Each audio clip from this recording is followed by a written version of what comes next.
Hi everyone, my name is Susmit Vengurekar and today I am going to be presenting you about how you can track changes in whatever changes happens in MongoDB, how you can basically set up triggers and do things outside of MongoDB. Where your MongoDB is your primary database and you want to do stuff. So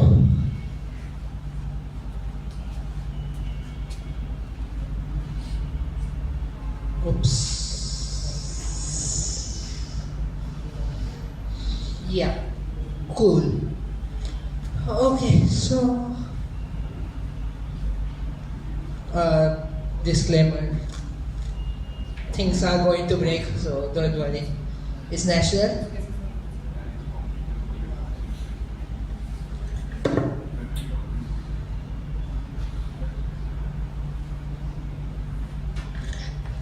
All of you will prefer dark mode, right? Okay? Yeah, we don't want any bugs. Okay, so a little bit about myself. I am currently working as a senior data scientist and software architect. I am a certified near-project professional. I am doing programming since 10th standard after completing both. And I am also a part-time mentor at few Spice for Next.js and Flutter and AWS, but we don't have any AWS interns, so yeah.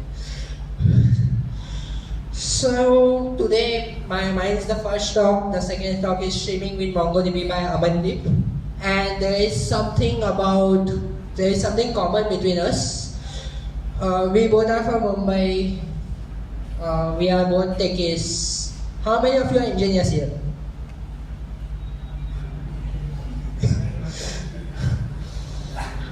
Sorry. We both are from Rupal College. She is my 2 years senior. Anyone from Rupal? You, sir? Wow. So we have a lot to cover today, so brace yourself. We will explore streaming, we will explore what is the meaning of change data capture. We will of course talk about MongoDB, its replica sets, its change streams. We will slightly touch upon Kafka and Neo4j and Kafka Connect. Then we will see a use case, how it will all play together. We will have a live demo, and then if time permits we have Q&A, which I don't think, but okay. So I want you to just get into the overview of all things.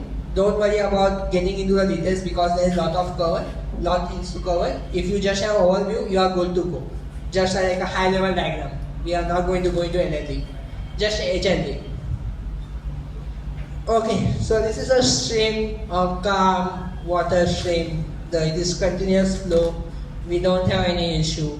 Is what all of us would prefer when we are working. But unfortunately or fortunately, this is the chaotic data stream which we have to face in our day-to-day lives. So you can go to the mountains and go there and experience both together.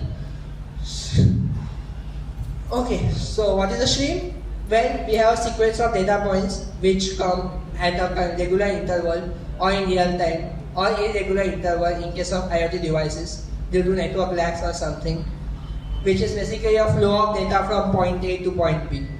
We can call the point A as a source from where the data origin is, then which is fed into a stream. From stream, it goes to a destination which we commonly refer to as a sink, like source and sink. Your tap water and your wash basin. So, moving on, change data capture. Change data capture is basically we are capturing the data that change.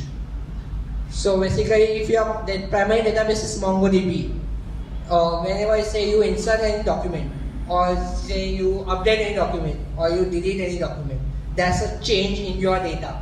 Primary database is in MongoDB. How do you reflect these changes into something else? Basically, you will have to listen to the changes. There are two ways to do it. Either you can do it periodically via batch-wise, so every half an hour or every half a day or every half a minute, depending on your workload. Either you can check the op log and check what's changed since this last point, or you could just go into streaming and get real time of this. You guys understand, right? Okay, so how the batch work is, say your client creates all the entry in your database. Your listener, say, every half an hour will open. Every half an hour will leave the upload in your database, and it will get the batch entry of what changed since the last, and it will do something. Continuously is the same. You create an order in your database. MongoDB as a database will notify your listener in a push manner. So your client won't keep on pulling, but it will notify in a push manner. And your listener will do something. So, how many of you are familiar with MongoDB? Cool. How many of you are familiar with SQL? Nice. So, those who are familiar with MongoDB, one thing I like about MongoDB is like they make awesome videos. Like they are great, but they also make awesome videos. In this video, which is of 10 minutes, of which I'm going to play 30 seconds, the person on the left will shout out SQL terminologies. And I want you to wake up and shout out the equivalent in MongoDB along with the person on the right side. So ready? Yes. 3, 2, 1, Mongo. SQL. No SQL. Relation. I speak? No relation. Table. Collection. Row. Document. Column. Field. What does it all mean? MongoDB. Okay. Enough.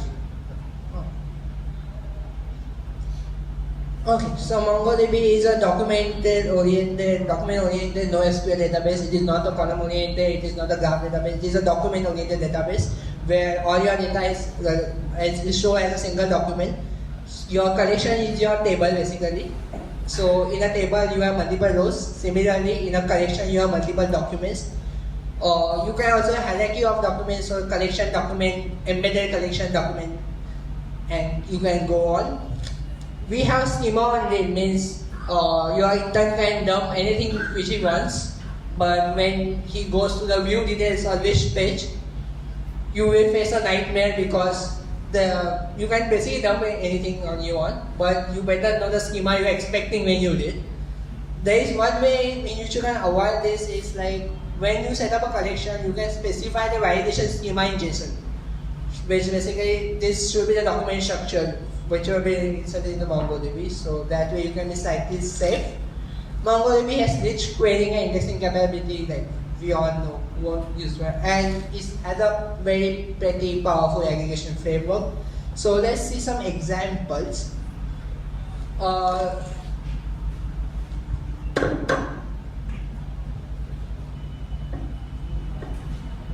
Yeah, so here we have a collection named orders where we are creating a compound index. Basically, we are creating a customer ID which should have been an UL ID, which is like a timestamp based plus random UID. So it is easier to sort. We are creating an ascending order index on customer ID and a descending order index on order date, which will be helpful for us to get the latest orders by customers. For each customers, and then we are basically filing a find query, like we have customer ID C1, 2, 3, 4, 5. We want all the orders in the year 2023, and we want in a descending fashion.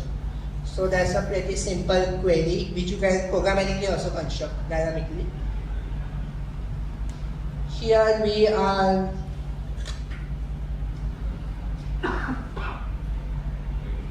basically aggregating, we are getting the total spend the customer has done. So basically we can say that Amandeep is our top customer who has spent $10,000 in last year. So basically we are grouping by customer IDs, taking the amount of summing up the amount and then descending by total and getting the top 5 as a limit. Okay, so coming to MongoDB replica sets. So you have every database MongoDB, and say it's running on one server. Now generally you should set up replication. It's a standard practice which you should do. There are many benefits, but there are mainly two benefits. First, if something goes wrong, you will have a backup, your replica. Second, when you have real replicas, you can basically direct reads to your real replicas and balance them out. So if you say you have one primary and 10 real replicas, if you have lots of budget, you can basically roll balance among your real replicas all the reads. So you can basically allow for humongous reads, amount of reads. So MongoDB replicas is like a basic group of MongoDB servers that maintain the same data. It provides data redundancy and high availability, of course. If something goes down, you have a backup. There are three types of nodes. We are covering two of them in this slide. We have primary node which handles reads and writes, but all the writes will go to the primary node. The secondary nodes, you can call them as real replicas, which will only serve reads. Automatic failover is like if a primary fails, one of the secondary will be elected as the primary. Then, this name is both funny and informative. So the thing is, if you only have one primary and one secondary in a cluster, okay, which is not recommended, and your secondary fails, okay, your primary hasn't failed, your secondary fails, still your cluster will go down. The reason is MongoDB follows a democratic process where primary has to be elected, which is greater than the majority. So majority has to be elected. If you have two machines and your primary and secondary both elect primary, so primary is primary, your secondary goes down. Even if it's not able to vote, it is still a part of the cluster. So you have two members and only one is voter, which is like primary. So primary, being a democratic person or a node, goes down, steps down. So basically, it steps down. It is a very good democratic node. And then you are left with a read-only cluster because it is now a secondary and secondary can only serve writes. So basically, all your writes will fail. So that's why if you want automatic failover, you will need an arbiter node. Arbiter node is a node which does not have any data. So it will not handle your replicas or stuff. It will just participate in election. It's just a voter without any power or data. Its only voter, its only power is voting. Okay, coming to MongoDB Change Stream. Basically, we have a real-time stream of data changes which are done by applications, which can be consumed by applications. We can capture inserts, updates, this. Now say you are listening to a change stream and your listener goes down. And then there are 10 inserts and then your listener comes up. The way you can get those 10 inserts is that if your listener was storing a resume token, so basically any change that comes also comes as a document, so as a change event document. In each change event document there is a token called as resume token. So what you can do is basically you can keep on storing the resume tokens like I have processed this, I have processed this, I have processed this. And when it comes back, it can notify the MongoDB that hey, I want to start a change stream and resume from this point, like start after this token. So MongoDB will first give you those 10 document changes and then you will get the remaining changes as and when they appear. One thing about MongoDB you should remember is like you can only use them with replica sets and sharded clusters. A single node primary, like single node MongoDB server standalone won't work with change stream. Okay, jumping slightly outside MongoDB, we have Kafka. Kafka is an open source distributed event streaming platform. It is highly scalable and fault tolerant, which can be used as a publisher subscriber model or a queue. Basically, you have a publisher, which is your source. It gives a lot of data, say your IoT devices, which measures, say, pollution every 30 minutes. The events, the messages come into Kafka, it's just stored in the Kafka, and then any consumer can basically listen. Like I can subscribe, okay, I'm interested in sound noise and air pollution. Some other consumer is interested in both AQI and say rainfall. So we can have multiple consumers, we have multiple producers, and the Kafka is basically a middleman who holds the data for the consumers to consume. And fortunately, or actually unfortunately, most of the time, whenever people need some, even if in-memory queue will suffice, people say, hey, okay, we have this problem. How about Kafka? Then they dive into the details, and after 15 days, they realize that, okay, this won't have much ROI in our investment, we better off go for something else. But if there is a use scale, if you are use scale and you have development time to invest, or ops time to invest to manage your Kafka clusters, and you are getting that much money from your customers to do that, then you can go for Kafka. Okay, coming to Neo4j. Neo4j is an in-native native graph database. Basically, your database is structured as a graph where your tables are basically your labels, your rows/documents are your rows, your fields or columns are basically your property key value pairs. There are no joins, so there is no join held or something, but we have relationships. So basically, says node A1 is Susmit, and node 2 is, or say label node 3 is Susmit and node 2 is Amandeep and node 1 is Dubai College, so we both belong to Dubai College. It's like that. One thing is that when you create a Neo4j database or create a relationship, you can only create directed relationships. Like A is a friend of B. But when you traverse them, it is optional. You can say that B to A or A to B. Because basically A follows B, B follows A. You will need directed relationship. So while traversing also you will use directed arrow. But say A is a friend of B. In old times B is a friend of A. So you can basically ignore the pointers. But nowadays I think you can't.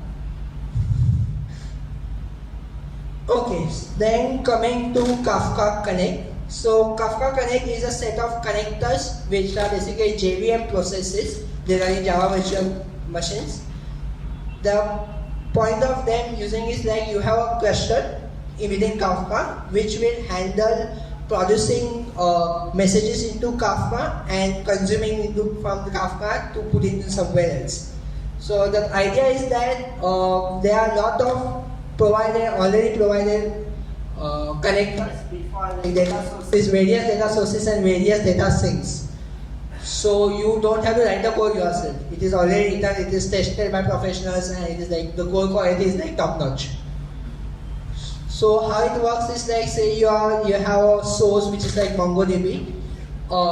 You have a Kafka Connect source connector which will basically listen to your MongoDB via MongoDB Change Stream.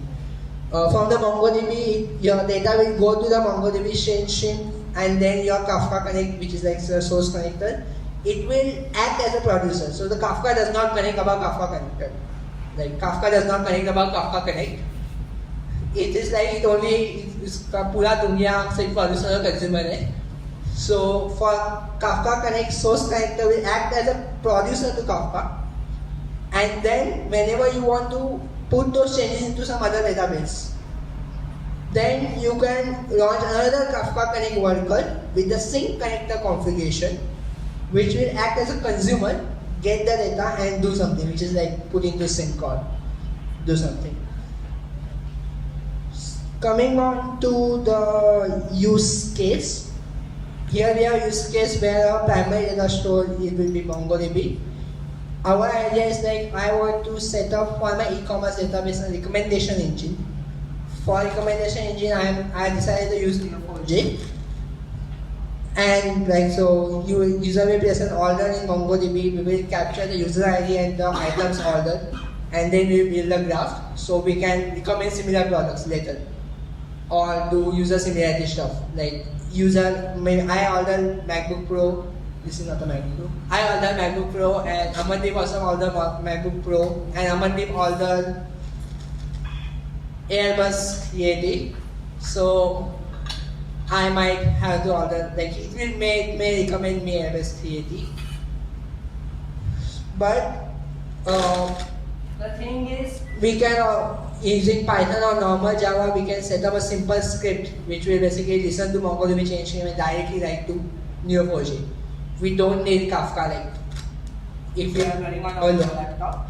But still, why Kafka? There are a couple of reasons. The first thing is like we developers don't like to couple, we are decoupling. So we can decouple MongoDB and Neo4j using Kafka. There are a few points. First is back pressure handling. Say your something happens, a sale goes live, or some product is featured by an influencer, and for you get say 100 requests per second in MongoDB. So in the MongoDB change stream, you will have 100 requests per second. But for some reason, your Neo4j can only handle 10 requests per second. So 90 requests per second to how many? So what you can do is like Kafka can handle 100 requests per second. Then you can get those 100 requests per second and you can put those 100 requests into Kafka and Neo4j slowly and slowly will consume 10 requests per second at a time. Second is allows for downtime of Neo4j. Like if your Neo4j goes down, your change events from MongoDB will go into Kafka and from there, whenever Neo4j comes up, you can put them back. Replayability is like, so Kafka is not like a message queue. It has persistent storage. So if you put a message and you consume a message, the message is not deleted. It is stored in a log. Till you delete the log, it is stored in the log. So say you did you are running and then suddenly your Neo4j goes boom, gayab, and you don't have backup. So what can you do? You can replay the events from the Kafka log and reconstruct your Neo4j database from the last backup. You can configure dead data queue, which is basically say during processing something failed, as there was a malicious message or some schema change, then you can put this, hey, this message needs developer attention, put this into another queue. And there is one more thing, not in there. It really gave me a chance to set up a slightly more complex demo because MongoDB Python script and Neo4j was too easy, and this took a good 4 days where 3 of the days were spent in Docker Compose. And have more content on top, as this talk would have got like finished in a jiffy in 5 minutes. So all set. There is no fire, there is lot of AC, but okay. Let's go into demo. So in the demo, what I'm going to do is I have MongoDB running on my local via Docker. I will create some events into it which will go via change stream into my Kafka Connect worker, which will configure as a source connector. From there, it will go into Kafka and then it will be consumed by a Neo4j sync connector. I am now going to write the code of the connectors. Someone else who I think has already written, and then it will go into Neo4j. So there is a GitHub repo which I have set up. You can, if you want, you can scan this QR code. It will be like to py/mongodb-kafka-neo4j, which has all the code. It has a pretty nice greenby, which I took a lot of efforts to make. And you can simply follow it on your local. You won't have to do anything, just you need Docker Compose, some data to download the images, some CPU, some RAM to ensure your laptop does not go down, and you are like good to go. So let's go.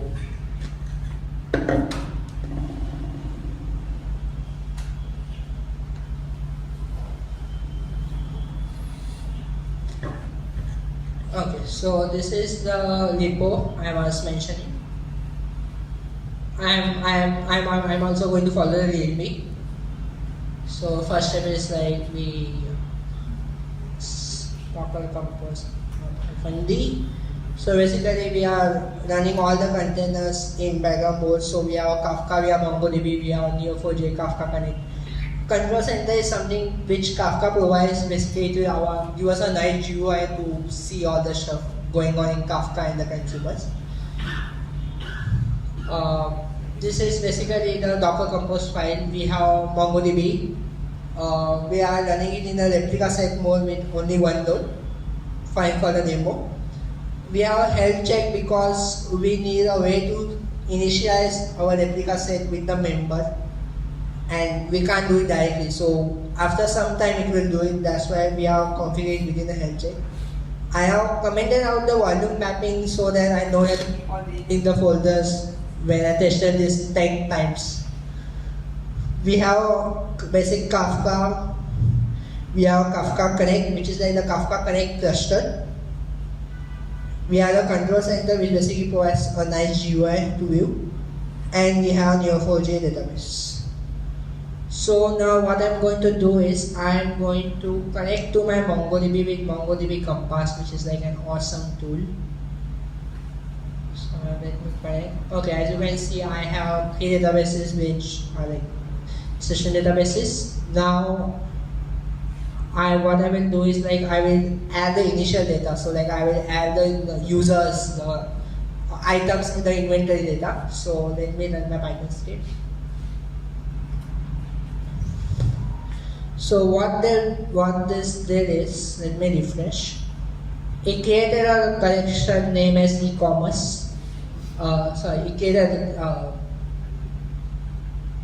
database name e-commerce which has 2 collections which are items and users. So we have 3 users, Usman, Ishan and Amandeep.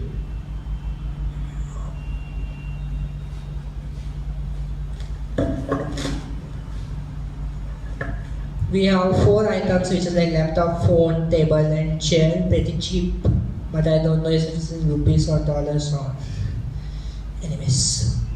So let me go to Kafka Confluent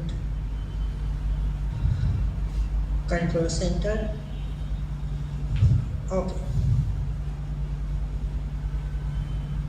So as you can see, we don't have any topics created. So topics are basically, you can say that whenever there is a change event in MongoDB, it will put that change document into a topic, kind of a bucket. So my one connector is simply this. So I am like a com.mongodb.kafka.connect Mongo source connector. My MongoDB is running at default port. My database is e-commerce. My collection is orders. What I want to match, like what I want it to notify my consumers or listeners is like whenever there is an insert, I want in JSON. So what I'm going to do is it will basically create a topic name as e-commerce or orders, which I will create myself only. So let's go to create topic.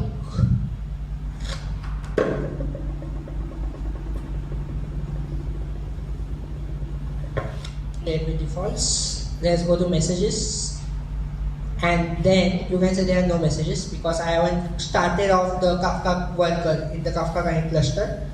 Let me put this here, okay.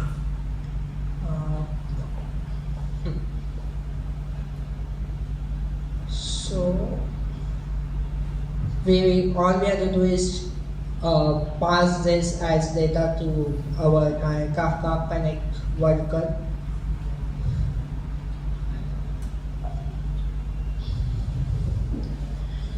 And we should be able to see some messages here.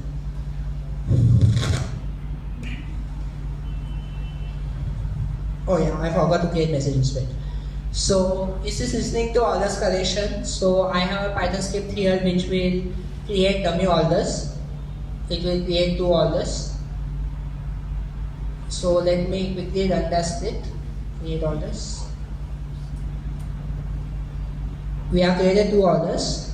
Let's go to MongoDB Compass first, and let me refresh. So we have created an orders collection which has 2 documents. We have order 201 user ID 1 3 items and then 2 items. If all things go well, it should come in Kafka. Yeah, cool. So we have 2 messages. So basically for each order which was created in MongoDB orders collection, we have 2 messages. If you let me expand one, you can see like we are interested in the payload. So this payload is what was inserted into as a document in MongoDB. So we have the object ID, we have the order ID, user ID, item IDs, and the status. So for MongoDB, we have successfully captured the data into Kafka. Now the second stage, we want to put it into Neo4j. Before that, let's query Neo4j to ensure that I'm not cheating.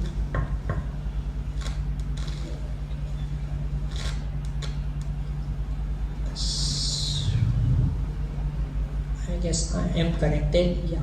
So what I'm going to do is simply run this query, which will basically match all the nodes.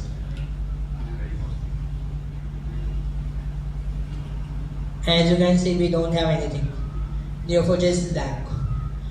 Then what I'm going to do is I am going to set up my sync connector, which will basically act as a consumer for Kafka.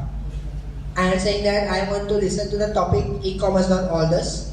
If there is something goes wrong or if there is some message which is not able to process, it should put that into a dead letter queue with the topic error-orders. And this is the authentication credential it should use to connect to Neo4j. This is the Neo4j query or the cipher query which it should run to insert the data. So this is like cipher query syntax. Like we are creating a user. D is underscore value is nothing but our payload. So if I go here, yeah. So D is underscore value is nothing but the payload published by MongoDB Change Stream. We are getting a user, we are creating an order, and we are creating user based on order. And we are setting the items also, like the order contains those items. Let me quickly set up the Neo4j sync connector. I just have to copy this, run this, and quickly go to Kafka Confluence centered with consumers. As you can see, we have an additional consumer, our Neo4j orders connector, and this has certain lag, but till now it should have appeared. So let's try to query again. No.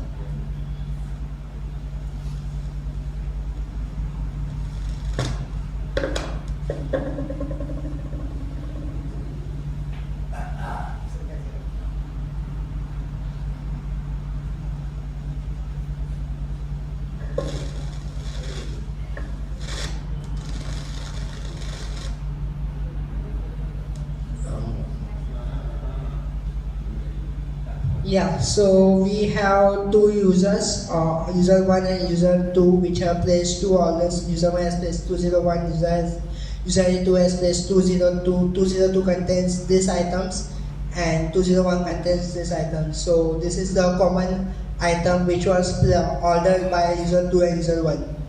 So which we can later potentially use to cluster these users into a common group. So yeah, so that was how we were able to from MongoDB to Kafka to Neo4j. So that's how in the industry things work. We don't have one technology, we have many technologies, and we most of the time spend into integrating stuff and figuring out what is not getting connected to what. So that pretty much about 90% concludes my talk. Here are some of the next steps which you can do. You can access the repo, clone it, run it, change something in Docker Compose, let it break, and try to do something else. So we like break it, and then you fix it, and that's how I learned. Literally for the query which I like, the MongoDB was easy. We had just match, insert, and just have to specify a topic. Then Neo4j query, I have to basically put in the whole node, whatever the event was, as shrink into and create a single node, and I had to check what was interested. And iteratively I had to do it 5 times to figure out that query syntax, because unfortunately ChatGPT did not help. You can get familiar with MongoDB via this awesome documentation in MongoDB manual. I written a short blog about Apache Kafka and how you can build a recommendation engine in Neo4j and Medium. You can access the slides at susmitpy.github.io/talks. Yesterday only I created an index page which lists all the talks, so it has all the links of all the talks I have given till now. And yeah, feel free to connect with me in LinkedIn. You are active on LinkedIn only and GitHub. And mostly if you just Google susmitpy, you will find me everywhere. Literally on Instagram also susmitpy, private account. And thank you. Any question? Let's make it interactive. Yeah.